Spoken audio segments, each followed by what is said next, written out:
Olá! Eles são adolescentes de famílias muito pobres. Quando contrariaram a lei, não trabalhavam e nem estudavam. Os dados de 2015 são do Ministério da Justiça e revelam também que essas pessoas respondem por 9% do total de delitos praticados no Brasil. Mas como os meios de comunicação tratam essa informação? A pesquisa do mestre Rodrigo Chia examina a relação entre os discursos da mídia e do direito penal sobre essa criminalidade.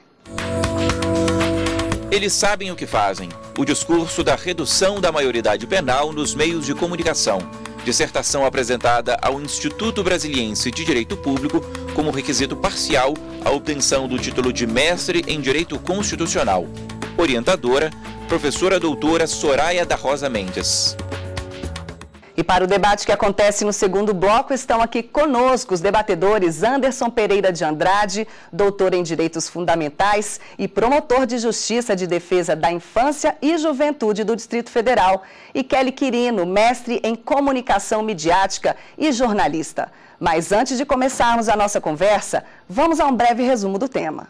É um mundo com predomínio masculino. 85% são meninos. Cerca de 70% dos adolescentes com idade entre 16 e 18 anos. Quando cometeram o delito, esses meninos e meninas usavam drogas, principalmente maconha e crack. São 23 mil adolescentes cumprindo medidas socioeducativas de privação de liberdade no país, que são as medidas em meio fechado, englobando internação, semi-liberdade ou medida provisória, em que eles ficam apreendidos por 45 dias. A maior parte dos delitos praticados envolve furto, roubo e ligação com tráfico. Apenas 14%, ou 3.200, são delitos contra a vida, homicídio, estupro e lesão corporal.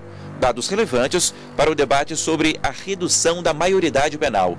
A punição reduz a violência? A educação seria o caminho?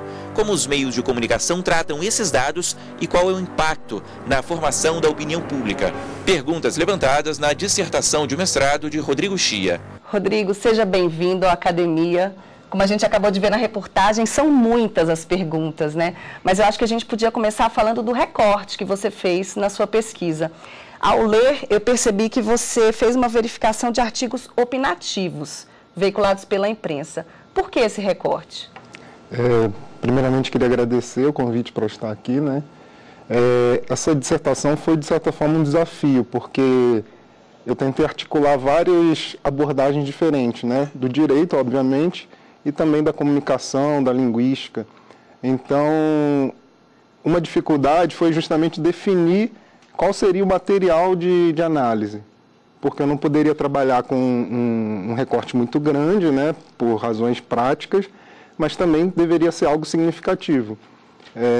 E a análise que nós fazemos na comunicação dos gêneros, né, dos textos, embora eles tenham essa classificação de opinativos, informativos e outras classificações, evidencia que, na verdade, essas classificações não são tão puras assim. Então, o texto opinativo, ele também se propõe, de certa maneira, informativo também. Então, ele tem uma força muito grande de influência, né, de formação da opinião do leitor ou do espectador, né, e acho que se presta de maneira bem eficiente para a análise que eu propus fazer na minha dissertação. Bom, você é jornalista também, né? E eu acho importante a gente falar sobre a perspectiva da linguagem. A forma como nós, jornalistas, colocamos a notícia, muitas vezes. Nesse recorte que você fez, como os jornalistas têm colocado essa questão da maioridade penal? Esse é um aspecto bem interessante, porque vários pesquisadores, autores da criminologia, apontam características do discurso dos meios de comunicação. Então, você vai ler em todos os autores mais referenciados, o Zaffaroni, o Saulo de Carvalho, o próprio Barata fala nisso, e todos eles apontam essa questão da espetacularização, da linguagem que os meios de comunicação usam para abordar as questões relacionadas ao crime. né? E então a gente tem esse traço, mas ele é apresentado de forma geralmente muito genérica, né? Faltava, na minha avaliação, um exame propriamente dito dessa linguagem. Pegar os textos e verificar. E trazer as evidências de que esse diagnóstico que eles apresentam é correto. E acho que o que o estudo trouxe, né, foi justamente isso, demonstrar que, sim, tem essa característica de uma certa espetacularização, de um certo exagero, tem uma característica também de não corresponder na proporção à realidade. O que eu quero dizer? Parece que aqueles fatos que são mostrados são mais frequentes do que de fato ocorrem na realidade, né? Tem uma série de características que decorrem da própria necessidade dos meios de comunicação, né? Da atividade do jornalista, enfim, da prática jornalística. Tem a pressão por audiência, tem questões políticas, empresariais, tudo isso leva a essas características no discurso. Essa forma de linguagem, algumas vezes pretensiosa, outras vezes não, ela contribui para o discurso punitivista? Justamente, um outro aspecto que é uma pergunta que é frequente é até que ponto o próprio discurso que está presente na sociedade, está presente no meio jurídico, está presente na sociedade como um todo, influencia os meios de comunicação, porque afinal de contas eles estão em tese descrevendo os fatos que estão aí, e por outro lado, até que ponto os próprios meios de comunicação alimentam esse discurso, né? Eu entendo e acho que a pesquisa mostra isso de certa forma, que as características e os recursos linguísticos que são utilizados acabam transformando isso numa, por assim dizer, via de mão dupla, né? O próprio discurso dos meios de comunicação também alimenta esse discurso punitivista. Ok, Rodrigo. A gente vai fazer uma pausa na nossa conversa, porque agora a gente vai apresentar alguns livros que foram super importantes para a pesquisa do Rodrigo. Sociedade de Risco, rumo a uma outra modernidade. Autor, Ulrich Beck, editora 34. A expansão do direito penal, aspectos da política criminal nas sociedades pós-industriais. Autor, Jesus Maria Sanches Silva, editora Revista dos Tribunais. Discurso e Poder, autor, P1 Van Dyck, editora Contexto. Professor, agora a Academia abre espaço para que você complemente a sua pesquisa. Eu queria, na verdade, assim, explicar, né, como é que eu estruturei a pesquisa. Como eu disse, eu tentei articular vários campos de conhecimento diferentes. Isso é um desafio, né, porque geralmente nós estamos acostumados àquela ideia de aprofundar um exame numa abordagem muito específica. E eu quis trazer várias abordagens diferentes. Então, eu troquei um pouco, né, o aprofundamento numa matéria específica por essa coisa mais abrangente. Então, basicamente, eu dividi o trabalho entre... No primeiro capítulo, eu faço um estudo panorâmico, né, desse cenário que leva a essa cultura punitivista. Falo das ideias, dos conceitos de sociedade de risco, que é muito importante, e da cultura do medo. São conceitos sociológicos que explicam, que ajudam a entender bastante essa reação da sociedade a determinados fatos, né? No segundo capítulo, eu tento trazer já as questões da comunicação, alguns conceitos que são chave, né? Opinião pública, por exemplo, é um termo que nós usamos cotidianamente, mas o que é opinião pública de fato, né? Opinião pública é a pesquisa, que na verdade a gente chama de sondagem, né? Essa pesquisa que é feita, até pesquisa eleitoral, por exemplo. Opinião pública é uma opinião de mediadores, né? Já foi no passado, então os parlamentares representavam a opinião pública, depois a própria imprensa passou a representar a opinião pública.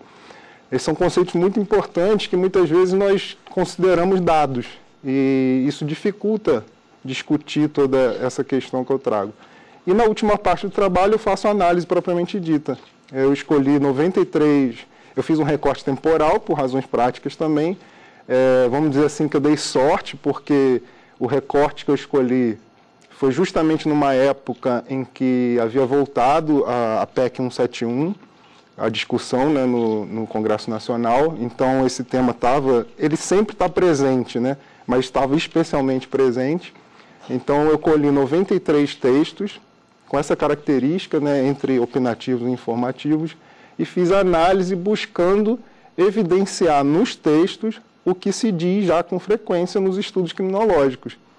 Todas essas características que reforçam a cultura punitivista. Tentei trazer a evidência, né, para ajudar também a fazer um estudo mais focado nos fatos, né, e nos dados empíricos. Você chegou a perceber nessa análise que você fez se esses discursos são contra ou a favor da redução da maioridade penal? A minha proposta era fazer uma análise qualitativa, né? Ou seja, realmente me debruçar sobre os textos e tentar identificar determinadas estruturas e como elas são usadas. Mas eu fiz uma breve análise quantitativa que responde a sua pergunta. A maioria, eu não vou lembrar de cabeça, mas acho que 60 e poucos % são contra, né? E o restante ou está dividido entre alguns textos que se propõem imparciais e uma parcela de favoráveis. Perdão, eu falei errado. A maioria é a favor da redução, né? 60% é a favor da redução e uns 30% a 40% contra a redução. Então, isso é um pouco intuitivo, né? Acho que se espera esse resultado, mas foi interessante também verificar. Mas acho que o mais importante é não a posição em si declarada, né? Mas os argumentos que são apresentados e como eles são apresentados, né? A gente identifica alguns recursos bem interessantes, talvez a gente possa falar em seguida. Ok. Agradeço muito a sua exposição. Daqui a pouquinho a gente continua essa conversa no nosso debate, porque agora vamos para um breve intervalo e já retornamos. Tem debate daqui a pouco.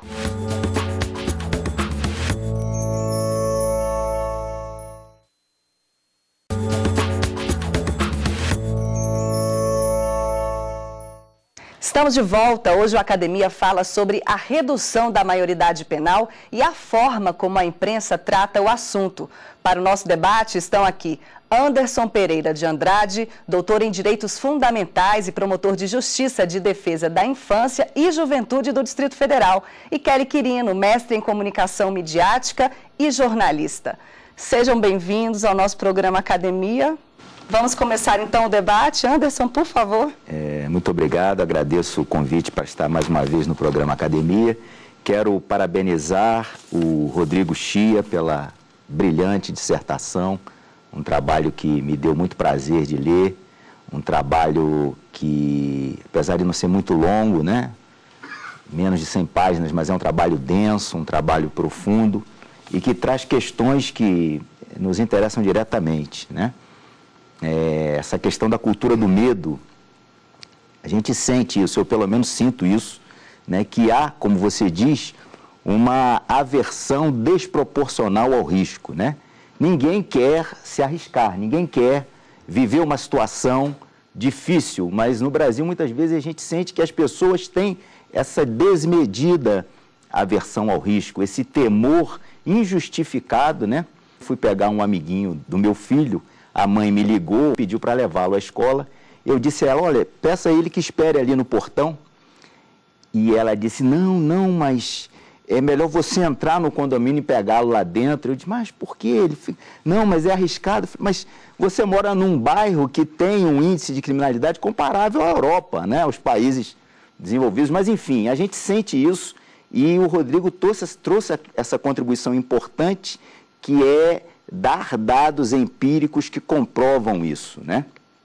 Essa influência dos meios de comunicação de massa sobre a formação da opinião pública de uma forma que aumenta o medo, aumenta o receio das pessoas, né? E assim, como eu disse, uma dissertação densa, além dos autores que foram citados, você trabalha na questão da teoria da ação comunicativa de Habermas e a questão da opinião pública também em Bourdieu, ou seja, se aprofunda nos temas, e você acena em determinado momento da sua dissertação com a possibilidade de estender essa pesquisa para os meios de comunicação televisada e radiofônica, né? Que, assim, me deu muita alegria também, porque eu sou leitor de jornal, mas eu sou já uma pessoa antiga, né? Gente como eu está acabando, né? As pessoas, os jovens, cada vez menos leem jornais, as pessoas cada vez mais se informam pela televisão e um pouco pelo rádio. E você acena na sua dissertação com essa possibilidade de estender a sua pesquisa para a televisão, para o rádio, os conteúdos, eu acho que vai ser muito importante e lhe animo que faça. E a minha pergunta vai um pouco nessa direção, Rodrigo. Você, como jornalista também, além de advogado, né, uma pessoa que tem essa interseção entre os dois campos, né? A gente sabe que no Brasil há um problema, eu considero um problema, que é uma verdadeira aversão a se falar em controle dos meios de comunicação. Quando você vai para os Estados Unidos, você encontra 2 órgãos de controle dos meios de comunicação. Tem um órgão para controlar os meios públicos e os meios privados, né? Na Europa, as TVs são públicas, as grandes TVs que têm audiência, né? Nós sabemos disso, a BBC da Inglaterra, a televisão espanhola, a TV francesa, são públicas, mas tem órgãos de controle também. No Brasil, quando se fala em controle, há uma grita, não, é censura. Ora, não é censura, né? É um controle administrativo e um limite ao direito fundamental. Todo direito fundamental tem limite, inclusive o direito à liberdade de expressão também tem limite. Se até o direito à liberdade tem limite, com a prisão, a pessoa pode ser presa em um direito fundamental, da importância do direito à liberdade, né? Então, eu gostaria de ouvir alguma palavra sua sobre essa questão no Brasil, como você, como profissional, a partir de todo o estudo que você fez, de toda a apreciação que você fez, tanto dos meios quanto da regulamentação jurídica disso, o que você tem a dizer da questão no Brasil hoje e de possibilidades disso acontecer. Agradeço, doutor Anderson, pela pergunta. Eu tive, como eu coloquei antes, vários desafios, né? Eu não poderia querer tratar de todos os assuntos que são pertinentes.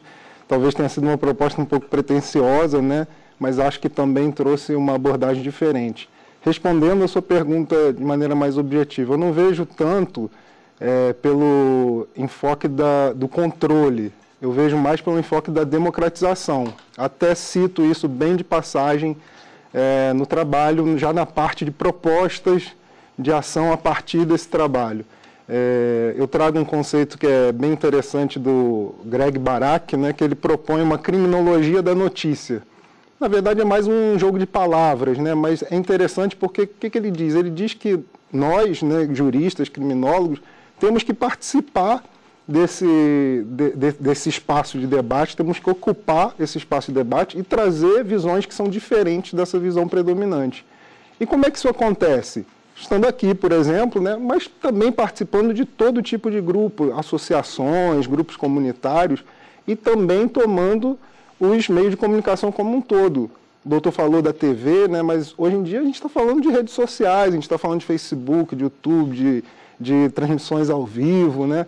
Então a gente precisa aprender a usar isso, trazer uma linguagem mais acessível, porque muitas vezes nós vamos defender pontos de vista importantes, mas não sabemos comunicar isso com eficiência, e lutar, por isso que eu faço esse contraste, talvez não pelo controle, mas pela democratização, ou seja, para que as rádios comunitárias, por exemplo, que vivem sempre um drama, tenham liberdade para se instalar, as próprias TVs comunitárias, né, ampliar o leque. A internet vai permitir cada vez mais isso, né? Precisamos fortalecer os canais alternativos.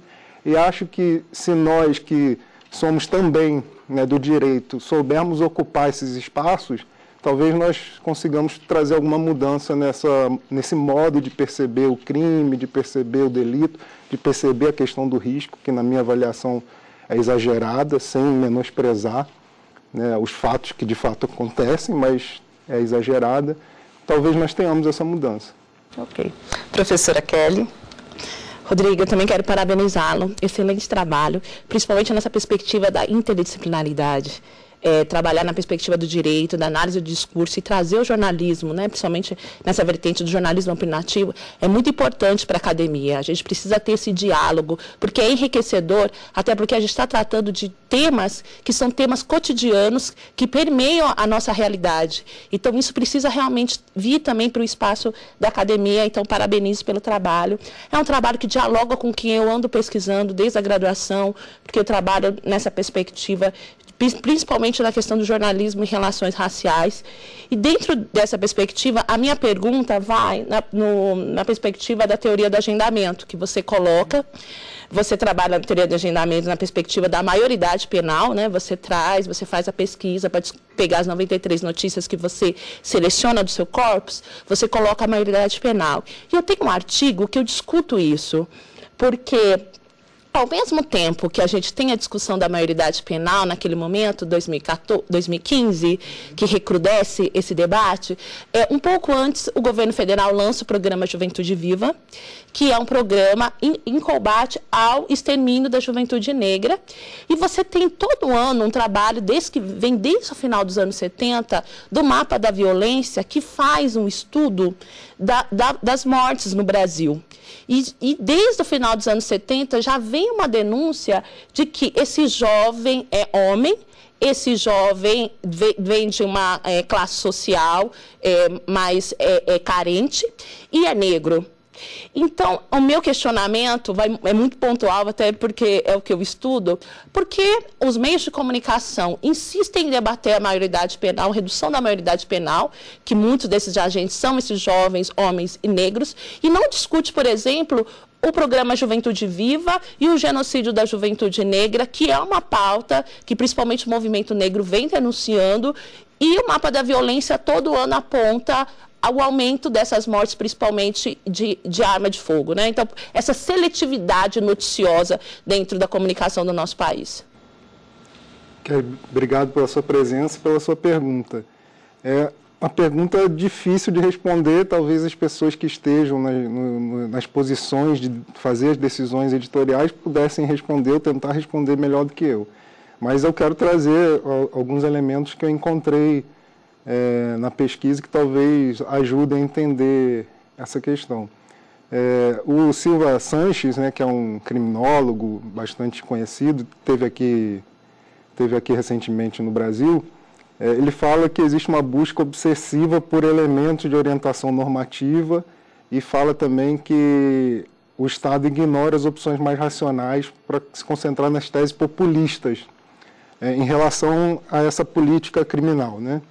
Como é que isso se traduz nos meios de comunicação? Os meios de comunicação também querem, por questões de pressão de audiência, por questões até empresariais e políticas, eu falo isso um pouco no trabalho também, atender esses mesmos anseios. Se eles identificam esses anseios, eles vão trazer um discurso que se compatibilize com esses anseios. Por isso eu falei anteriormente nessa relação de retroalimentação, né? A cultura punitivista está presente na sociedade por diferentes razões e alimenta os meios de comunicação, que por sua vez devolvem e voltam a alimentar por diferentes razões também, né? Da própria realidade. Um traço que eu acho muito interessante do ponto de vista social é quem faz a comunicação.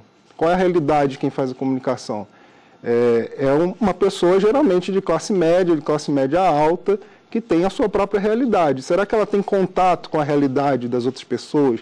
Será que ela tem contato com a realidade dessa vítima preferencial da violência que você citou?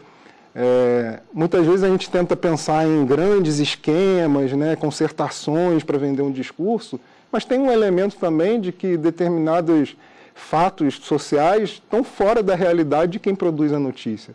Por isso que é muito importante, do ponto de vista jornalístico, que essas pessoas conheçam a realidade, que essas pessoas vão a uma favela, que essas pessoas vão a uma delegacia, entender o que está acontecendo ali. É certo que as pessoas são vítimas de violência. Eu, em nenhum momento, quando faço essa análise, estou querendo dizer que a gente está vendo uma farsa, né? A violência está presente no nosso dia a dia. Mas ela está presente de diferentes maneiras, né? Por que ela só se expressa de algumas formas específicas? Por que ela se expressa com mais força, né, com mais presença até em termos de tempo, quando, por exemplo, um menor participa, né, de um delito que resulta na morte de alguém, enfim, um homicídio, um sequestro, um estupro, e por que ela não expõe também outras situações que mereceriam a resposta, né? A criminologia fala isso de uma maneira muito clara, né? Essa cultura punitivista não deixa de ser uma maneira de dar uma resposta fácil para uma questão complexa E não só isso, esconder outras questões complexas que precisam igualmente ou talvez até mais de uma resposta, né, do Estado, da sociedade, dos meios de comunicação, e acabam escondidas pela presença muito mais forte de algumas questões, de alguns pontos de debate, como a maioridade penal nos meios de comunicação. Ok, professor. Te agradeço muito a sua presença aqui no programa Academia. Infelizmente, o nosso tempo é limitado e a gente precisaria de muito mais tempo para poder discutir mais a fundo ainda essa questão, né, da redução da maioridade penal. Agradeço também a presença dos senhores. Toda semana, a Academia traz para você um assunto diferente, tema de teses e dissertações da área do direito. A sua pesquisa pode ser tema de um programa também. Se interessou? Então mande um e-mail para a gente, academia@stf.jus.br. Para ver o Academia e outros programas, é só acessar o site que você vê aí na tela, tvjustiça.jus.br. Tchau!